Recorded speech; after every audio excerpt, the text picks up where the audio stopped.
Nessa série de mensagens, feito uma leitura constante dessa passagem bíblica de Atos, capítulo 2, versículos de 42 a 47, desculpe, porque eu penso, irmãos, que a igreja primitiva ela deve servir como um parâmetro para nós, um padrão que nós devemos seguir e obedecer. Ou seja, a maneira como os crentes primitivos aplicavam o Evangelho ou viviam o Evangelho, em toda a sua praticidade, em todo o costume, é algo que nós devemos imitar, é algo que nós devemos seguir. Nesse texto, o evangelista Lucas, ele relata para nós o seguinte: e perseveravam na doutrina dos apóstolos e na comunhão, no partir do pão e nas orações.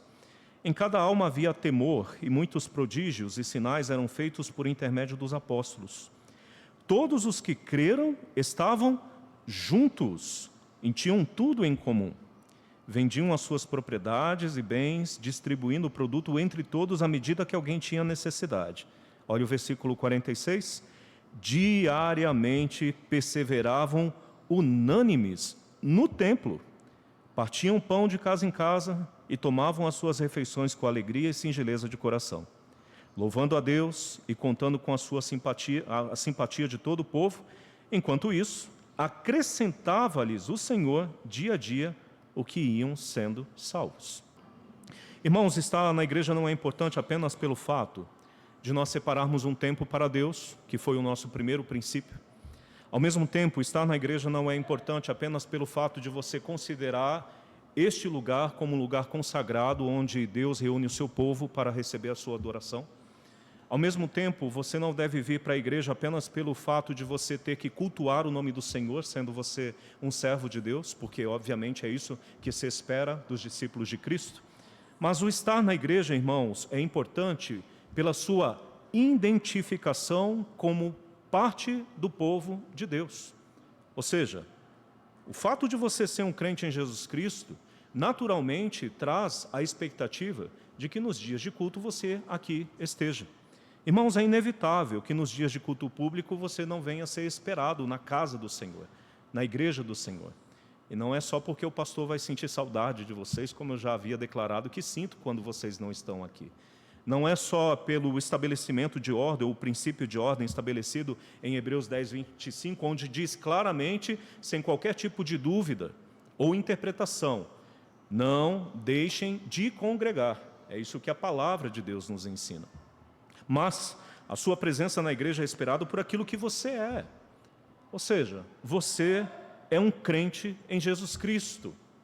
E como prática comum dos crentes, o que se espera é que nos dias de culto público, nos dias de atividade da igreja, você, como discípulo de Jesus Cristo, você esteja presente em comunhão com Cristo e com a sua igreja. Nesse ponto, irmãos, essa visão atual de crentes espalhados por todos os lugares, de crentes nos dias de culto público estarem em casa, meus irmãos, isso não combina com o panorama bíblico que Lucas está apresentando para nós. Atos, capítulo 2, apresenta para nós a igreja assim como ela deve estar, sempre reunida, meus irmãos, como um corpo bem ajustado e com práticas que possam nos identificar como parte do povo de Deus. E é exatamente isso que Lucas apresenta para nós nesse trecho que acabamos de ler. Porque aqui nós temos vários comportamentos, várias atitudes, várias atividades que os crentes em Jesus Cristo têm o costume de praticar juntos, o que nos difere das demais comunidades do mundo. Algumas delas, os crentes estavam reunidos para aprender e perseverar na doutrina dos apóstolos. Lucas, irmãos, está tratando aqui dos ensinos doutrinários que fazem parte da vida dos crentes em Jesus. Pastor, por que nós devemos vir para a igreja? Você deve vir para a igreja para aprender e preservar a doutrina que nos foi ensinada por Cristo e também por seus apóstolos. Nós estamos aqui para aprender, meus irmãos, para poder conhecer a palavra de Deus, para poder ser exortado, direcionado, educado por ela, porque é isso que Paulo apresenta para nós naquele texto tão belo de 2 Timóteo, capítulo 3, versículos de 14 a 17. Nós precisamos ser, como crentes, educados na justiça. Eis o motivo do porquê domingo após domingo, quarta após quarta, ou em todas as atividades de culto da igreja, nós fazemos questão de sair do nosso lar para poder se deslocar até esse lugar. Para quê? para poder aprender. Até porque nós, como igreja conservadora, fundamentalista, tradicional, nós prezamos bastante essa parte. Diferente de outras denominações e outras comunidades evangélicas, nós não valorizamos tanto a música ao ponto de esconder a palavra. Na verdade, é exatamente ao contrário. A música é uma parte elementar do culto a Deus, mas nós entendemos que o ponto máximo é a palavra. É um momento de nós pregarmos, de ensinarmos, de apresentarmos aos irmãos a doutrina, os fundamentos da nossa fé. E é por esse motivo que um crente, ele vem para a igreja para poder aprender, até porque ele aprendendo e praticando essa doutrina da palavra de Deus, ele vai ser forte, ele vai estar firme, ele vai criar alicerces muito sólidos, impedindo com que tentações, provações, tribulações possam levá-lo para longe da comunhão do Senhor e da sua igreja. E é por esse motivo que os crentes primitivos, eles diariamente faziam tal coisa. Eles se reuniam diariamente para poder aprender a palavra do Senhor. Ao mesmo tempo, Lucas apresenta para nós que os crentes estavam reunidos no partir do pão. E essa é uma referência, pelo menos a inicial, da ceia do Senhor. E essa é uma das atividades que mais nos identificam como parte do povo de Deus. Sabe por quê, irmãos? Porque a ceia do Senhor é uma atividade exclusiva aos crentes em Jesus Cristo. Não são todas as pessoas que podem celebrar a ceia do Senhor, até porque aqueles que não conhecem a Jesus, eles não entenderiam nem o propósito do porquê estariam fazendo tal coisa. Jesus, quando estabeleceu a ordem da ceia, ele deixou claro que isso era para ser feito entre ele e os seus discípulos. E é por esse motivo que, seguindo esse padrão, desde sempre nós temos, até mesmo como princípio de ordem, apresentado a possibilidade para que os crentes se reúnam na igreja para poder celebrar a ceia do Senhor, em memória àquilo que Cristo fez no Calvário, entregando a sua vida para poder morrer pelos nossos pecados, para poder ser sepultado, para poder depois ressuscitar. Então nós, crentes em Jesus, nós temos a liberdade de participar desse memorial. Ele foi estabelecido para nós, como igreja. Nós, como crentes em Jesus Cristo, entendemos o valor desse memorial, porque nós entendemos e compreendemos a grandiosidade do amor de Deus por nós, por Ele ter levado sobre si o nosso pecado. E é por esse motivo que, quando a igreja apresenta a possibilidade dos crentes participarem da ceia, eles correm para a igreja para poder vir para ceiar junto com o povo de Deus. Por sua vez, irmãos, Lucas também apresenta que os crentes estavam juntos para se dedicar a um tempo de oração. E essa é uma prática também muito importante do povo de Deus, como igreja de Jesus, porque, embora nós tenhamos o privilégio de orar de maneira pessoal, você pode fazer isso no seu trabalho, em casa, de maneira particular, é até recomendável, às vezes, que você possa separar-se das pessoas para poder entrar em um determinado lugar e ali estar em contato com o teu Deus, você e Ele. Mas é uma prática comum do povo de Deus que se desloque do seu lugar, da sua casa, para poder se reunir com o povo de Deus. Para quê, irmãos? Para orar.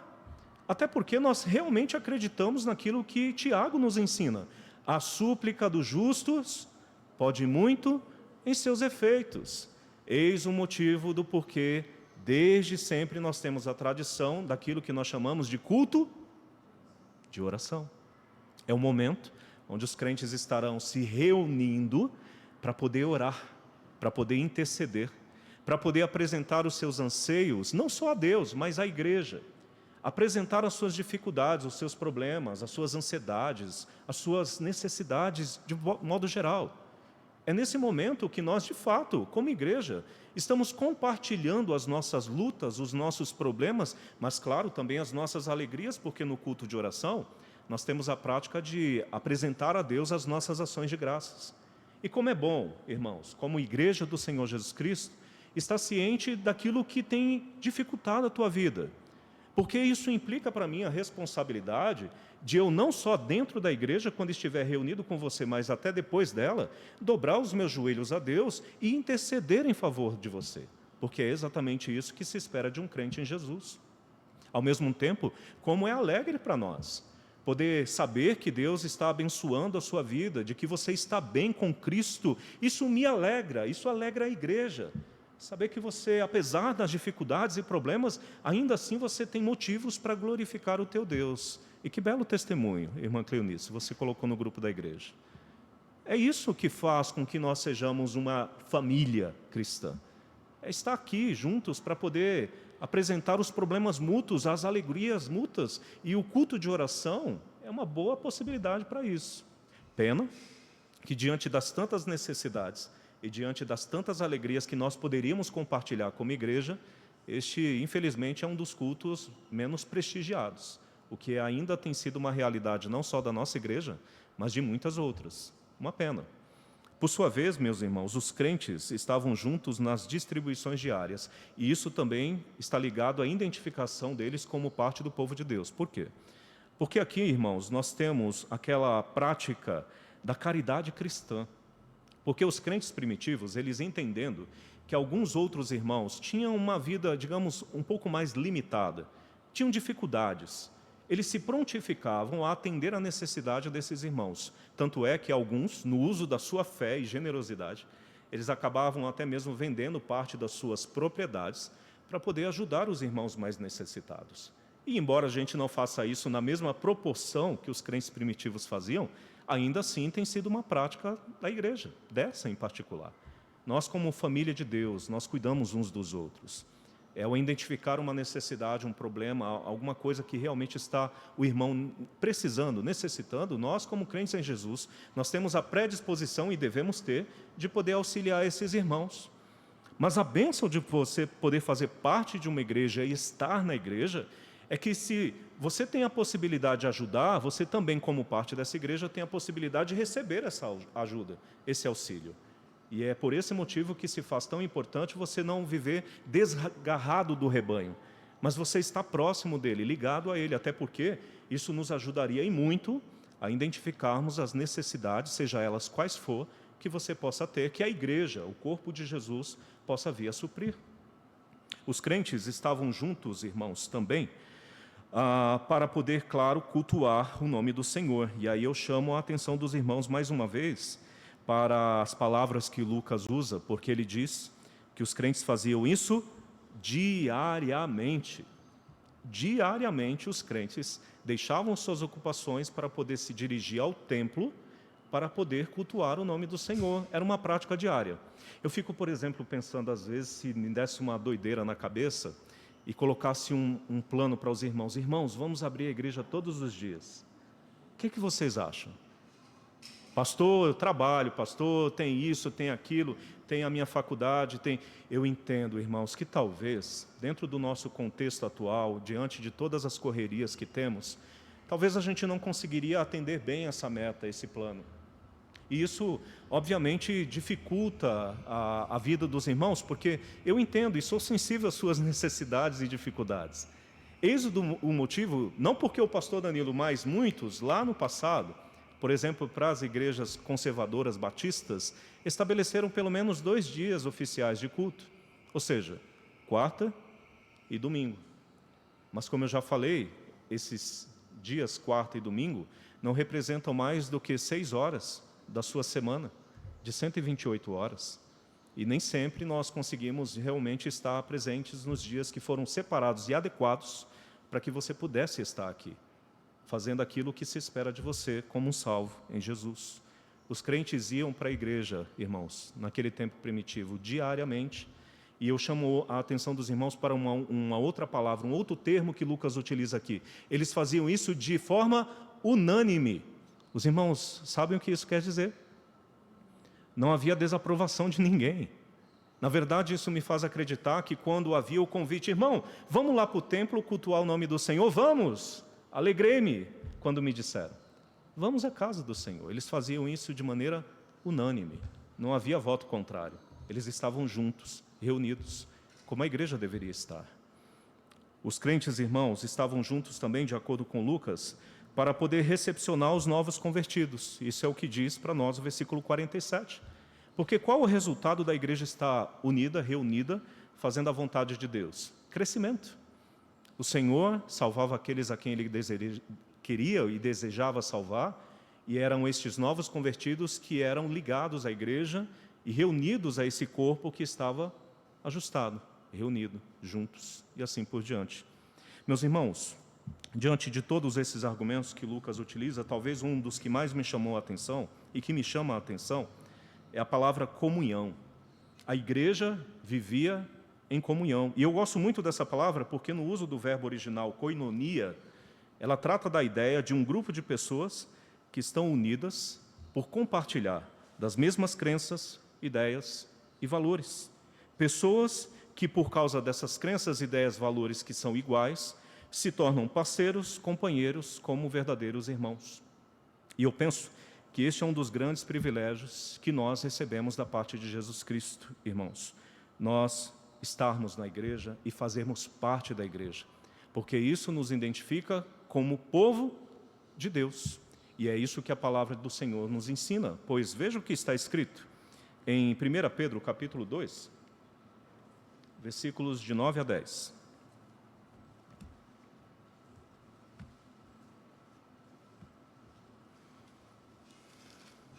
Primeira Pedro, capítulo 2,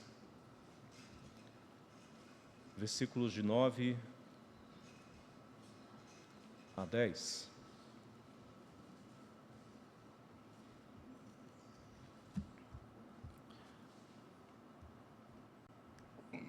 Pois diz o seguinte: vós, porém, sois raça eleita, sacerdócio real, nação santa, povo de propriedade exclusiva de Deus, a fim de proclamardes as virtudes daquele que vos chamou das trevas para a sua maravilhosa luz. Vós, sim, que antes não eras povo, mas agora sois povo de Deus, que não tinham alcançado misericórdia, mas agora alcançaste misericórdia. Irmãos, por que é importante vir para a igreja? Porque nós somos povo de Deus, e é na igreja onde o povo de Deus se reúne. Nesse ponto, a descrição da igreja nesses versículos é muito parecida com aquela que era a descrição da nação de Israel no passado. Esse é o simbolismo que Pedro está utilizando aqui. Assim como a nação de Israel, nós hoje como igreja, nós somos um povo separado e consagrado ao Senhor. Embora eu não acredite na ideia de continuidade, eu penso que nós como crentes em Jesus, assim como Israel foi no passado, nós somos, assim como Pedro ensina, uma raça eleita, irmãos. Nós fomos escolhidos por Deus. Nós fomos separados por Ele. De acordo com a sua soberania, Ele nos elegeu para sermos os seus filhos. E isso é um privilégio que foi dado aos crentes em Jesus Cristo. Ao mesmo tempo, Pedro diz que nós somos uma nação santa, porque nós somos concidadãos da pátria celeste, irmãos. Nós somos habitantes do reino celeste, porque nós já somos parte da família de Deus. Ao mesmo tempo, quando ele nos identifica como uma nação santa, ele traz a ideia de que nós já fomos consagrados ao Senhor. E a ideia de consagração traz a ideia de separar algo para Deus. Nós somos um povo separado para Deus. Pedro ainda diz que nós somos povo de Deus. E isso demonstra não apenas o nosso relacionamento com o Senhor, porque hoje nós temos a liberdade de poder se relacionar com Ele sem qualquer tipo de barreira. Porque Cristo, que é a nossa ponte, o nosso caminho, já nos deu a liberdade de ter uma comunhão, afinidade com o nosso Deus. Nós somos povo de Deus. Mas isso também quer dizer, irmãos, que nós somos propriedades do Senhor. Porque como povo de Deus, Ele nos comprou mediante ao sangue do Senhor Jesus Cristo para nós sermos dele. E é por esse motivo que na profissão de fé nós temos o costume de dizer: eu creio em Jesus e reconheço Jesus não apenas como meu Salvador, mas sim também como Senhor. E é entendendo que Deus é o nosso Senhor e que nós somos povo de Deus, que nós iremos nos colocar à parte para poder fazer a vontade do nosso Deus, que é o nosso Senhor. Vejam, irmãos, que o foco principal do apóstolo Pedro nesses versículos, assim também como era o foco de Lucas em Atos capítulo 2, era tentar mostrar a nós, crentes, que nós pertencemos a um grupo distinto, que nós fazemos parte de um povo separado, que embora estejamos no mundo, nós não pertencemos ao mundo mais. Até porque foi exatamente isso que Cristo nos ensinou lá em João 15:19, pois ele diz: vós não sois do mundo, pelo contrário, eu dele vos escolhi. E nesse sentido, a palavra igreja representa muito bem essa separação. Porque, como os irmãos já conhecem, Esse termo igreja vem do original grego eclesia, que significa chamados para fora. Esse termo, irmãos, ele foi atribuído àquelas pessoas que se reuniam, que se separavam das comunidades para poder estarem juntos em um lugar distinto, com um propósito no seu coração. Qual o propósito? Aqueles mesmos que nós acabamos de verificar pelo relato de Lucas. Essas pessoas se separavam da comunidade para poder adorar ao Senhor, para poder aprender a doutrina, para poder celebrar a ceia, para poder orar, para prestar auxílio aos seus irmãos, para poder pregar o Evangelho e recepcionar aqueles a quem Deus gostaria de salvar. E esse, desde sempre, tem sido o costume da igreja, meus irmãos. A igreja é aquele povo que se separa do mundo, daqueles que se separa das demais comunidades, por um propósito especial. Eles se reúnem nos dias de culto na igreja para poder adorar, pregar o Evangelho, para poder orar, para poder fazer as atividades que nos mostram que nós somos diferentes dos demais, porque nós fazemos a vontade de Deus, como povo de Deus. E isso era algo, irmãos, que os crentes primitivos, ou pelo menos os mais antigos, faziam de maneira frequente. Por quê? Porque eles faziam isso não apenas na igreja, no templo local, mas eles se reuniam como igreja em casas, e há vários textos bíblicos, principalmente no livro de Atos, que deixa isso muito claro para nós. Eles se reuniam em locais públicos, como praças e beira de rios. Atos capítulo 16 é um bom texto para comprovar isso. Mesmo em tempos de perseguição, os crentes não deixavam de se reunir, porque quando a perseguição os alcançava, os crentes não se dispersavam. Antes eles se reuniam, pelo menos em pequenos grupos, em cavernas, em tumbas e até mesmo cemitérios. E está aí a história da igreja para poder comprovar essa tese. Foi em uma dessas reuniões, inclusive, dos crentes na cidade de Antioquia, que eles foram chamados de crentes ou cristãos pela primeira vez, de acordo com Atos capítulo 11, versículo 26. Porque o fato de eles estarem separados, reunidos em nome de Jesus, chamou a atenção da população, da sociedade de Antioquia, o que inclusive levou eles a identificá-los como iguais a Cristo, ou pequenos cristãos, pequenos cristos. Isso é algo que a igreja ainda deve preservar. E de fato, irmãos, isso é o que nos une. Isso é o que nos faz estar nessa igreja nessa manhã. Nós somos diferentes, irmãos. As nossas práticas são diferentes. O nosso modo de viver é diferente. A nossa forma de falar é diferente. O nosso comportamento, nós temos particularidades que as demais pessoas, comunidades do mundo não têm. E por quê? Porque nós somos salvos em Jesus Cristo. Nós somos crentes, discípulos de Jesus. E nesse sentido, as verdades apresentadas por Pedro devem nos fazer entender que, como parte do povo de Deus, nós devemos estar onde Deus está e onde o povo de Deus está. E é por esse motivo que domingo após domingo, quarta após quarta, nós saímos de onde nós estamos para nos reunirmos com a igreja, porque nós queremos e desejamos ser identificados como parte desse corpo, como parte desse povo. Pensando sobre isso, eu me lembrei de uma das afirmações que o meu pastor Jorgival Gabriel, talvez alguns conheçam, ele sempre dizia a esse respeito: os pássaros, eles não se ajuntam com aqueles que possuem penas diferentes. Isso é algo lógico, não é? Porque, pensando nessa realidade, os pássaros dificilmente iriam se aventurar a voar sozinho ou com outros bandos. Os pássaros geralmente voam com aqueles que têm as mesmas penas que eles. Isso num sentido até mesmo de segurança. Isso é algo, irmãos, que nós crentes devemos fazer. Nesse ponto, você não deve se sentir inseguro por ser um crente em Jesus Cristo. Pelo contrário, você deve mostrar a diferença. E você deve se juntar com aqueles que fazem a diferença. E nessa diferença que vai realmente ficar claro a nossa identificação, não com a prática comum do mundo e com as pessoas do mundo, mas com o povo de Deus e o próprio Deus. E sabe por quê, irmãos? Nós fazemos parte do grupo que aos domingos se reúnem na igreja para cultuar o nome do Senhor. Nós fazemos parte do grupo que, diferente de todos os demais, acorda cedo num domingo para poder participar de uma escola. Vê só que doideira, né? Nós participamos da escola bíblica dominical e acordamos cedo no domingo, que para muitos é o dia de descanso, porque nós entendemos o valor da doutrina e da palavra de Deus. Por sua vez, nós fazemos parte do grupo que não assiste o Fantástico, irmãos, ou os programas dominicais noturnos. E sabe por quê? Porque é exatamente nesse horário que a igreja está celebrando o culto vespertino. E é por esse motivo que nós não sabemos o que está acontecendo nesses programas, porque antes disso, nós estamos aqui na casa do Senhor, ouvindo o que Deus tem a nos ensinar, mais uma vez. Nós somos parte daqueles que ficam cientes do resultado do jogo de futebol apenas quando chegamos em casa. E sabe por quê?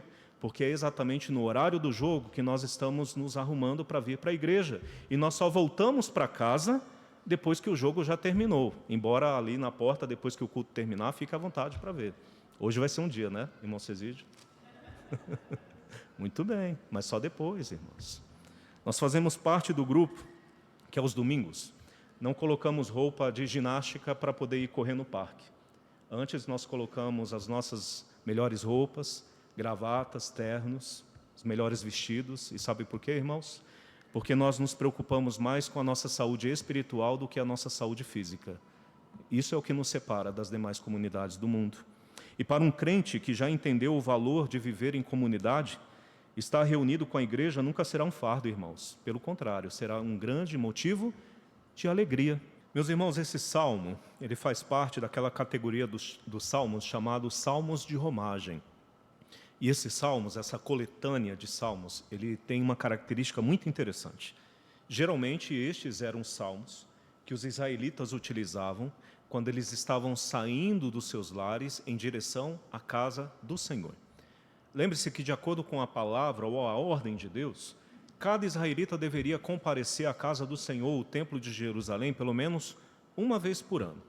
Embora a recomendação ideal fosse que eles estivessem presentes não apenas uma vez, mas em todas as festas e celebrações que pudessem ocorrer naquele lugar.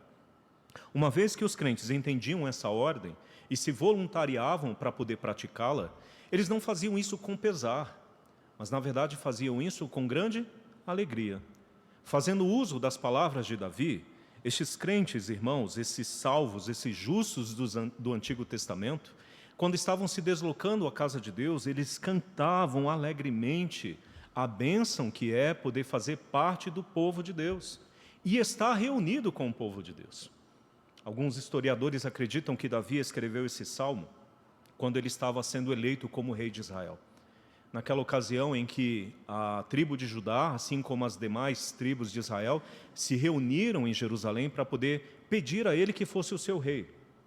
E de acordo com esses historiadores, esses irmãos que fazem e apresentam esses comentários, Davi, ao olhar o povo reunido, o povo de Deus reunido, ele demonstrou essa grande alegria e também considerando o valor dessa comunhão. Porque Davi, ele diz de uma maneira bem clara, irmãos, como é agradável estar com o povo de Deus, ao ponto de compará-lo a elementos especiais dentro da cultura judaica, como o azeite da unção, um ato de consagração, ao mesmo tempo como os orvalhos do Hermon, que traz a ideia de produtividade. E fazendo uso dessas aplicações, irmãos, eu penso que essa é a mesma realidade, esse é o mesmo tipo de proveito que nós podemos ter como parte do povo de Deus, estando junto com o povo de Deus. Na igreja, você poderá ter momentos alegres e felizes. Muitos serão as experiências, as situações alegres, felizes, que você vai poder desfrutar e compartilhar ao lado do povo de Deus. Essa semana, por exemplo, nós tivemos uma atividade que me trouxe muita alegria ao coração, a EBF. E é curioso porque alguns dos irmãos que puderam nos ajudar nessa semana, eles também estavam compartilhando que há muito tempo atrás eram eles que estavam participando de uma EBF. Alguns, como Lucas e Luiz, até disseram: pastor, a gente vinha em cima de um caminhão, um ônibus, né? É isso. E sabe por que eu fiquei tão feliz com isso, irmãos? Porque agora nós, como igreja, estamos oferecendo às nossas crianças atuais as mesmas experiências que estes ou alguns desses irmãos ofereceram aos hoje adultos lá atrás. Isso é ser igreja, irmãos. Lá no futuro, se Deus assim desejar que essas crianças permaneçam conosco, eles vão poder lembrar que um dia eles tomaram um banho de mangueira aí na garagem da igreja. Um dia eles vão lembrar das histórias que a irmã Kátia e a irmã Gleice contaram. Um dia eles vão poder celebrar a Deus por ter dado o privilégio a eles de poderem aprender a palavra de Deus desde pequenininhos e que eles possam permanecer nesse caminho. Esse é apenas uma das partes de experiência feliz que o povo de Deus pode experimentar. O fato de nós estarmos juntos torna a vida em comunidade muito mais fácil. Afinal, irmãos, na igreja nós aprendemos a levar a carga uns dos outros. Gálatas, capítulo 6, versículo 2. E como é bom poder ter alguém para dividir o fardo, não é? Está lá Salomão em Eclesiastes, capítulo 4, para nos ensinar essa verdade. Você não precisa estar sozinho como crente em Jesus Cristo, e nem deve. Na verdade, você deve sempre se lembrar que você faz parte de uma família e que essa família está pronta a cuidar de você. Eis o motivo do porquê você não deve viver isolado. Eis o motivo do porquê você não deve se afastar desse lugar. Você deve estar o mais próximo possível para que nós possamos te ajudar e, ao mesmo tempo, você nos ajudar. Para aqueles que se sentem desvalorizados, irmãos, a igreja acaba sendo um lugar ideal. Porque, como parte do povo de Cristo, todos os membros são honrados e valorizados. Isso é algo que, inclusive, nós aprendemos na semana passada, através do apóstolo Paulo, naquele texto de 1 Coríntios, capítulo 12, versículos de 22 a 23, quando ele diz: os membros do corpo que parecem mais fracos são necessários, e os que parecem menos dignos merecem muito maior honra. Na igreja você será valorizado por aquilo que você fizer. Independente de quem você seja ou de onde você esteja, você será valorizado como parte do povo de Deus. Nesse ponto específico, a igreja é o único lugar onde um rico não tem problemas de varrer um chão. Você já percebeu isso? E, ao mesmo tempo, é o lugar onde um empresário não teria problemas de lavar uma louça.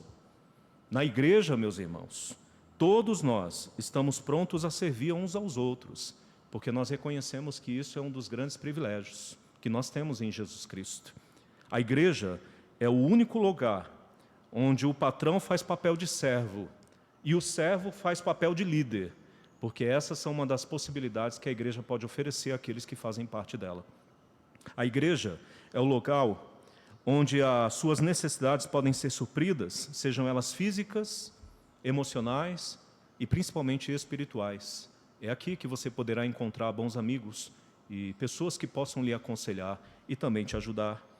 Na igreja, irmãos, o fraco é fortalecido, o desamparado é acolhido e o inseguro se sente protegido, porque aqui ele sabe que encontrará pessoas que se importam e velam por sua alma, porque essa é a realidade do povo de Deus. E é claro, como já tratado, e esse tem sido o nosso ponto principal, é na igreja onde você se encontrará com Deus, mas também com seus irmãos, aqueles que fazem parte do povo de Deus. E é por esse motivo que, diante dessa realidade, ou dessa possibilidade, quando você tiver a oportunidade de vir para a casa do Senhor, você, como crente em Jesus Cristo, deve demonstrar de maneira sincera as mesmas palavras e motivações que Davi sentiu ao dizer: alegrei-me quando me disseram, vamos à casa do Senhor. Em vista de tudo isso, qual é a conclusão que nós chegamos? A igreja é o melhor lugar onde o crente deve estar, meus irmãos. Por que você deve vir para a igreja? Porque aqui é o seu lugar.